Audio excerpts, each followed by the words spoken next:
Bicara tentang menjadi pejuang Al-Quran, ini adalah sebaik-baik wazifah, sebaik-baik dan mulia amanah dan pekerjaan. Ya, cukuplah hadis Nabi SAW, khairukum man ta'allama al-Qur'ana wa 'allamah. Sebaik-baik kalian adalah yang belajar Al-Quran dan mengajarkannya kepada orang lain. Sebaik-baik kalian adalah orang yang belajar Al-Quran dan ia ajarkan kepada orang lain. Salah seorang tabi'in, Abu Abdurrahman As-Sulami, dan juga sebagian yang lain yang begitu sabarnya mengajarkan Al-Quran, duduk mengajar Al-Quran di majelisnya, ada yang sampai puluhan tahun lamanya. Ya, ketika ditanya apa rahasianya, beliau berkata, "Ajlasani hadits Rasulullah sallallahu alaihi wasallam, khairukum man ta'allama al-Qur'ana wa 'allamah." Saya ini didudukkan, ya.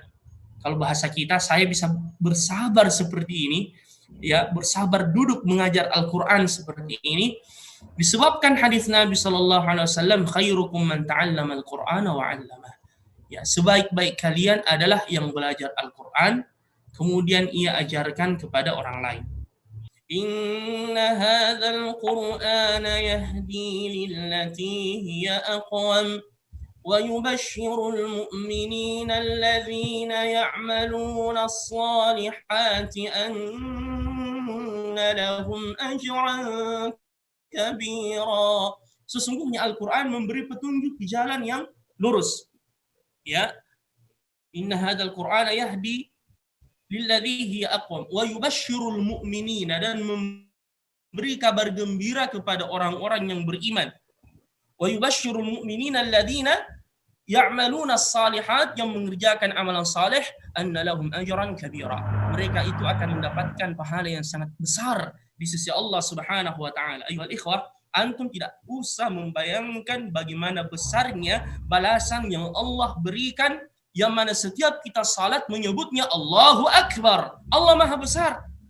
Antum tidak perlu membayangkan bagaimana besarnya, ya, atau kita semua, ada orang yang kaya raya atau ada orang yang terpandang memberikan janji kepada kita, ya, walaupun terkadang janji-janji itu cuma tinggal janji, yang mengatakan saya akan memberikan kepadamu hadiah yang besar. Kira-kira bagaimana perasaan kita?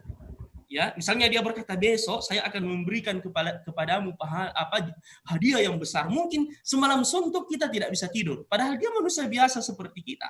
Ya. Lalu bagaimana jika Allah Subhanahu wa taala mengatakan ajran kabira?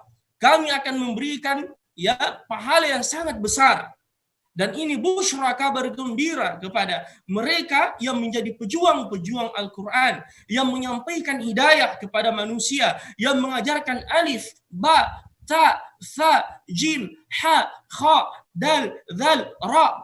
Mungkin ada yang mengatakan bahwasanya ini adalah pekerjaan yang sederhana, tapi ketahuilah, sesungguhnya inilah sumber kebahagiaan di dunia dan di akhirat. Nabi menyebutkan man qara harfan min kitabillah kana lahu biha 'ashar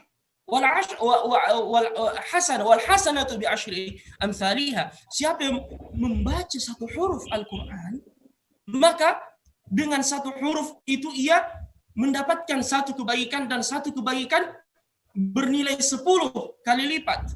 La aqulu alif lam mim harf, dan saya tidak berkata alif lam mim satu huruf, tapi alif satu huruf, lam satu huruf, mim satu huruf. Jadi kalau kita membaca alif lam mim, sudah 30 kebaikan yang kita dapatkan.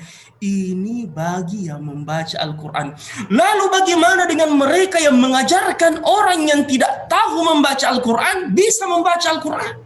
Bisa antum bayangkan ya ikhwan? Antum mengajarkan orang mengeja Al-Quran dengan program dirasa, program apa saja yang antum gulirkan, masya Allah, menjadi relawan-relawan Quran, ya, subhanallah. Mungkin antum tertidur di malam hari, ya, ada santri-santri antum atau ada orang yang antum ajar membaca Al-Quran, dia terbang di tengah keheningan malam, dia membuka mushafnya, kemudian dia membaca dengan linangan air mata tersentuh dengan bacaan Al-Quran. Misalnya malam Jumat dia membaca Alhamdulillahilladzi anzala ala 'abdihil kitaba wa lam yaj'al lahu 'iwaja Berapa huruf di situ ayol ikhwah? Antum tertidur, pahalanya mengalir kepada antum. Itu baru satu orang. Lalu bagaimana kalau antum mengajar 2 orang, 3 orang, subhanallah. Kemudian yang antum ajar ini juga ia ajarkan kepada orang lain. Antum bisa bayangkan betapa besarnya pahala yang antum dapatkan, kebaikan di dunia, belum lagi di akhirat. Ya, karena antum yang menjadi sebab orang itu mendapatkan kebaikan, mendapatkan hidayah, petunjuk dari Allah Subhanahu wa taala. Makanya jangan mulia ini ayuhal ikhwah al-akarim. Walaupun mungkin tidak ada dunia yang menjanjikannya, walaupun mungkin tidak ada kemewahan yang menantinya, akan tetapi nama-nama kita akan tercatat di langit. Ini yang kita inginkan. Biarlah kita tidak dikenal di dunia, yang penting nama kita terpatrikan dan tercatat di langit, diketahui oleh para malaikat. Bukankah Allah berfirman di dalam Al-Quran, ilaihi yas'adul kalimut thayyib wal amalus salihu yarfa'uh. Kepada Allah diangkat perkataan-perkataan yang baik. Dan pengajar Al-Quran, relawan Al-Quran, para pejuang Al-Quran mengajarkan kebaikan.